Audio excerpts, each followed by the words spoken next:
وحيغانكيني إيا قولي هيقود ويجيو قرينتي وهرسيدهيني وهرسيدهيني dalka horumarkiisiyo hindisaha dhismaha qaran wayrgaliyaheeni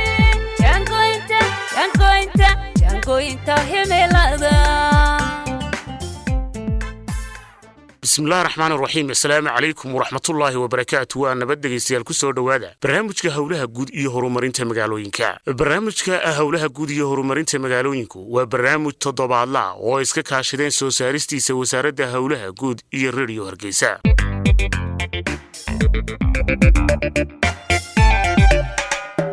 barnaamijka hawlaha guud iyo horumarinta magaalooyinka ee toddobaadkan waxa aynu ku soo qaadan doonaa nashqadaynta magaalooyinka dalka. nashqadaynta magaalooyinka dalku waa nidaam ka qayb qaata koritaanka iyo qaabaynta magaalooyinka, sidoo kale waa nidaam lagu hagayo in la helo goobaha danta guud ee loogu talagalay. barnaamijka hawlaha guud iyo horumarinta magaalooyinka ee toddobaadkan dhegeystayaal waxaynu ku soo qaadan doonaa nashqadaynta magaalooyinka dalka. qorshaha nashqadaynta magaalooyinku waa nidaam ka qayb qaata koritaanka iyo qaabaynta magaalooyinka, sidoo kale waa nidaam hagaya in la helo goobaha danta guud ee loogu talagalay in laga dhiso dugsiyada waxbarashada, saldhigyada, garoomada iyo waxyaabaha kale ee nolosha bulshada aasaasiga u ah. haddaba qorshaha nashqadaynta magaalooyinku sidee ayuu Soomaaliland uga shaqeeyaa? magaalooyinkee ayuu ilaa hadda ka hirgalay qorshaha nashqadaynta magaalooyinku? arrimahaasi waxaa inoo faahfaahinaya injineer Cabdiraxmaan Maxamed Aar, agaasimaha waaxda nashqadaynta magaalooyinka ee wasaaradda hawlaha guud. runtii maxaan ku raahdaa waaxdan aan anigu agaasimaha ka ahay, waxyaabaha ugu muhiimsan ee ay wadanka u qaabilsan tahay waa waxyaabaha ay wasaaradduba ku faanto waa nashqadaynta magaalooyinka, in master plan loo sameeyo magaalooyinka Soomaaliland ee sida dhaqsaha u koraya. runtii master plan markaan leenahay, master planku waa nidaam hagaya koritaanka magaalada. wuxuu ka caawinayaa magaaladu inaanay iskaga korin si bilaaqaaba, si wadooyinka oo dhan wada xidhan yihiin, in maxaan ku raahdaa danta guud iyo meelihii wax walba sidii ugu habbooneed loo heli karo. magaalo marka laga hadlayo koritaankeeda waxaa qayb weyn ka qaata baahiyaha aasaasiga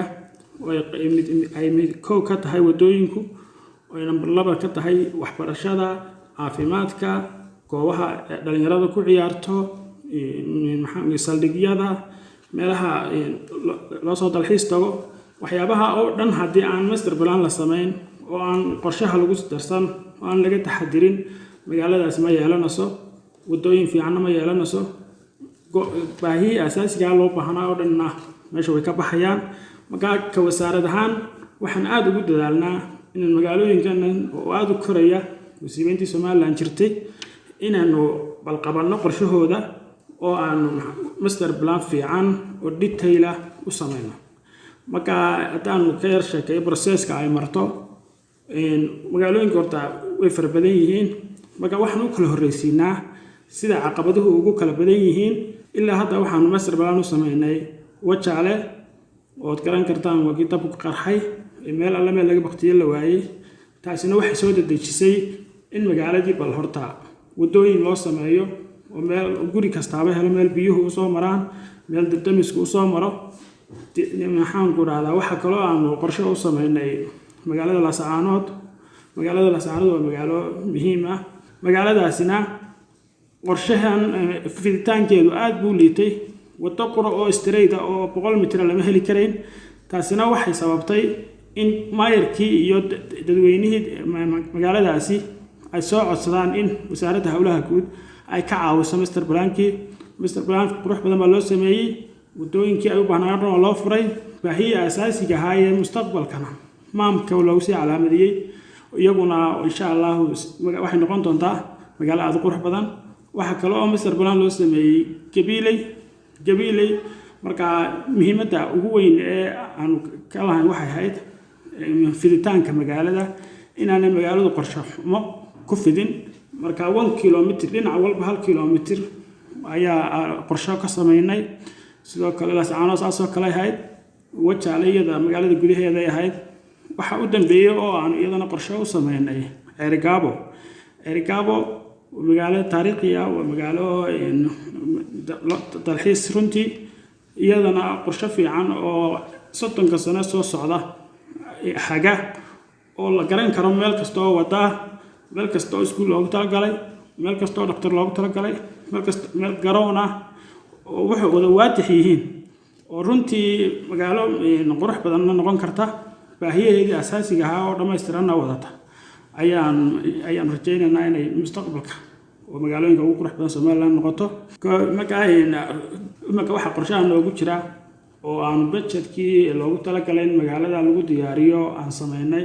oo wasaaradda maaliyadda u gelisay Boorama waxaan u sameyn doonaa qorshe aad u qurux badan oo processkii kala duwanaa leh hadday noqoto diyaarintii oo marka hore inta la tago dadweynaha lala tashado maxaan ku raacdaa deetana maamulkii iyo dhaatadii ama xogtii rasmiga ahayd ee jirtay la soo ururiyo kadibna in maaragtay mustaqbalka bal sidee u ekaan kartay iyo maabiskii kala duwanaa iyo fulintii aan isu raacino insha Allah sanadkan gudihiisa ayaan doonaynaa inaan Boorama qorshaha ka fulino qarashaadkii iyo waxyaabihii xagga ayagana waa ka diyaar community-guna aad bay u xiisaynaysaa iyagana soo dhaweeyay oo u baahan in master plan loo sameeyo si aanay magaaladooda qorshe xumeed iskaga fidin dhowr caqabado yar oo hortaagnaa baa jiray waxaan rabnaa in magaalada Boorama ku xigta insha Allah Hargeysa noqoto oo qarashaadka master plan-ka lagu fulinayo oo aad u badan awgeed ayaa waxay dib u dhigtay in Hargeysa ay noqoto magaaladii lixaad master plans laga sameeyo ama lagu fikiro marka ilaa hadda dhammaan magaalooyinka waaweyn waxa noo haray iyaduna Burco iyo Berbera iyagana insha Allah step marba mid baanu master plan sameyn doonaa nashqadaynta magaalooyinku waa shaqo culus oo u baahan in dhinacyada ku shaqada lihi ay ka qayb qaataan marka la doonayo haddaba in la sameeyo qorshaha nashqadaynta magaalooyinku qaab nooci ah ayuu ka yimaadaa injineer Cabdiraxmaan Maxamed Aar ayaa mar kale faahfaahinaya arrimahaasi qorshaha magaalooyinku badanka wuxuu ka yimaadaa dadka deegaanka ee degan magaalada iyo maayirkooda oo wada socda oo haddii aan dadkii deegaankii iyo dawladdii hoose ee magaaladaasi aanay diyaar u ahayn in qorshe loo sameeyo way adag tahay in qorshe loo fuliyo caqabadaha dhaqaaleyn haysta awgeed intaasoo magaalo oo master plan u baahan baa jira marka waxaanu muhiimad u kala siinaa sida u soo kala hor codsadaa waxa kaloo meel sida wajaalo kale caqabadi ka dhacdo meel laga bakhtiyo la waayo oo dejisaa way jirtaa laakiin wuxuu ka yimaadaa dadka deegaanka iyo dawladahooda hoose waa tahay in budgetka lagu sameeyo qorshaha magaalooyinku mid wasaaraddu iskeeda u diyaarisaba mise waa mid ka yimaada magaalooyinka qorshaha la sameeyo budgetka loogu talagalay in lagu fuliyo qorshaha magaalooyinku horta 80% haddaanay ka badnayn wasaaradda hawlaha guud baa u diyaarisa way jiraan waxyaabo ay ku darsadaan dadka deegaanku iyo dawladaha hoose oo ay contribution ahaan ugu daraan oo yiraahdaan maadaama master plan-kii noo sameynayo annaguna ganacsatada haddaan nahay haddaan dadkii deegaanka nahay haddaan dawladda hoose nahay intan aan ku darnay laakiin 80% in ka wasaaradda hawlaha guud budgetka diyaarsan caqabadaha inta badan saameynta ku yeesha qorshaha nashqadaynta magaalooyinka waxaa ka mid ah bulshada oo sheegata mulkiyadda dhul aan qorshaha nashqadaynta magaalooyinku weli gaadhin sidee ayay wasaaradda hawlaha guud iyo injineerada ka shaqeeya qorshaha nashqadaynta magaalooyinku ay arrimahaasi u xaliyaan dhulku aad buu caqabad badan yahay waana lacag oo blogii qiimihiisa uu ka badan yahayba gurigii adisi lahayd marka caqabado badan way yimaadaan laakiin mid baan kaga baxnaa inaanu si cadaalad ah u wadno oo wadooyinkeegu meel qura ka leexan dadkuna markay arkaan iyadoo ka soo jiidhay ka kala madaxda jiidhay ka kala la garanaya jiidhay way ku soo qaataan oo mid kastaaba wuxuu yiraahdaa war wad shaqadiina wada ina daacad tahay bay arkayaan marka waxaanu ka ilaalinaa wadooyinka leexleexda si aan loo qaadan inaan hebel ka dunay hebel kalena ku dunay marka dadku iyagaaba horta u diyaara wadooyinkan inay muhiim u tahayna way arkayaan maxaan ku raaa wax ilaa hadda dhulbadala ama magdhow oon diyaarinay ma jirto waxaan dhahnaa war idinka wax idin qabananaa toos baan wadooyinkeegana u wadanaayo dadkuna way nagu taageersan yihiin 90%. sidaynu ku soo sheegnay qaybihii hore ee barnaamijka howlaha guud iyo horumarinta magaalooyinka qorshaha nashqadeynta magaalooyinku waxa uu soo saaraa dhulka danta guud loogu talagalay wasaaradda howlaha guud dabagal iyo korjoogteyn ma ku samaysaa dhulka danta guud ee ay ku soo saarto qorshaha nashqadeynta magaalooyinka si aanay gacmo kale ugu takrifalin dhulkan guud oo fara badan baa ayaa jira oo wasaaradda howlaha guud ay ka jarto magaalo master plan loo sameeyay iyo beer la qorsheeyay haday tahay anagu waa dabagalnaa oo danta guud ee aan jarnaynay bal sideeda u shaqeysa waan isku daynaa inkastoo xoogaa caqabadi inaga yimaadaan xagga dawladaha hoose oo iyo beeraleyda iyo iskaashanaya kormeer joogto ah waa ku wadnaa waxyaabo badan oo kala socona ilaa hadda ma jirtaa waxyaabo aad dawladaha hoose oo kale ay ku soo farageliyeen dhulkii oo ay ku soo xadgudbeen dhulkii idinku qorshaha u sameysay danta guud mise jirtaa tallaabo ka qaaday horta waxa jirta go'aan ay soo saareen guddiga nashqadeynta qaranka ee heer qaran ee 8 wasiir ka kooban oo ay yiraahdeen imika muddo sanad ku dhow wax alla wax la qorsheyn karaa ma jirto dan guud ay dawladaha hoose bixin karaan ma jirto marka in case haday dhacdo in muddada ay go'aankaas soo baxay sharciga ay sameeyaan ma noqon doona sharci lagu xisaabtamo inta badan qorshaha nashqadeynta magaalooyinku waxa uu ka bilaabmay oo ilaa hadda la qorsheeyay magaalooyinka soo koraya maxaa wasaaradda howlaha guud uga meel yaala qorshaha magaalooyinka waaweyn ee dalka sida magaalada Hargeysa horta mid baa jirta Hargeysa oo kale mid baanu sameynay waxaanu dhibal beerihii magaaladu gaadhay qorshaha lafteeda gacanta soo geliso taasina waxyaabo badan bay yareysay beerihii kala duwanaaye qorshahoodu iskhilaafyo kala way yareysay dantii guud aad kale u lumisay lafteeda way yareysay marka marba intii la awoodo ma la talaabsadaa waxaan beeraha laftoodaanu bal ku controlnaa si aanay xadka uga sii bixin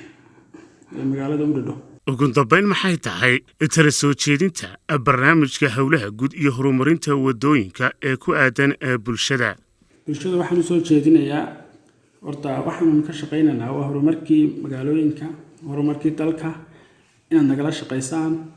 inaad ilaashataan dantiina guud haday wado tahay haday goobo kale oo dan guud sida goobaha waxbarasho goobaha ciyaaraha goobaha dhaqtarada goobaha ammaanka goobaha danta guud ee la isla garanayo oo dhan wadooyinku ugu horeeyaan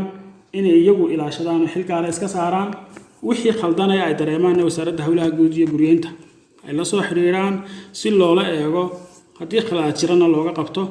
marka waxaan rajeynayaa wada shaqeyn fiican baan ka rajeynayaa bulshada magaalooyinka dhammaan Somaliland magaalooyinkeeda ku nool wasaaradda howlaha guud magaalo kasta oo Somaliland way ka jirtaa isu duwayaal baa jira kuwa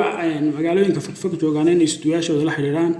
kuwa Hargeysa joogaan inay wasaaradda toos la soo xiriiraan oo wixii dan guud laga wada shaqeeyo hadda iyo mustaqbalkaba